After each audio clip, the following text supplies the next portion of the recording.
Subatomic പാർട്ടിക്കിൾസിലുള്ള weak nuclear ഫോഴ്സും ഗ്രാവിറ്റിയുമായിട്ട് മാത്രമേ ഇത് ഇന്ററാക്ട് ചെയ്യുള്ളൂ. അതുകൊണ്ട് തന്നെ ഇവയെ ഡിറ്റക്ട് ചെയ്യാൻ ഭയങ്കര പാടാണ്. യൂണിവേഴ്സിൽ അബണ്ടന്റ് ആയിട്ട് ഇതുണ്ടെങ്കിലും ഇത് മാറ്ററുമായിട്ട് ഇന്ററാക്ട് ചെയ്യില്ല. ഇന്ററാക്ട് ചെയ്യില്ല ആസ് ഇൻ മാറ്ററാൽ അബ്സോർബ് ചെയ്യപ്പെടുകയോ സ്കാറ്ററായി പോവുകയോ ഇല്ല. അതുകൊണ്ട് തന്നെ ഗോസ്റ്റ് പാർട്ടിക്കിൾസ് എന്നും ന്യൂട്രിനോസിനെ വിളിക്കാറുണ്ട്.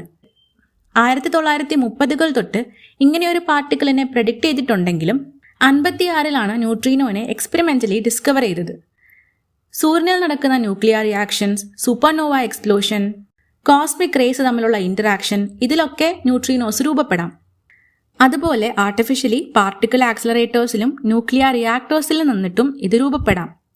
ആസ്ട്രോഫിസിക്സ്, പാർട്ടിക്കിൾ ഫിസിക്സ്, നക്ഷത്രങ്ങളെ പറ്റിയിട്ടുള്ള പഠനം, പ്രപഞ്ചത്തിലെ എനർജിയുടെയും മാറ്ററിന്റെയും ഫണ്ടമെന്റൽ പ്രോപ്പർട്ടീസിനെയും ഒക്കെ പറ്റി പഠിക്കാൻ ന്യൂട്രിനോസ് സഹായിക്കും.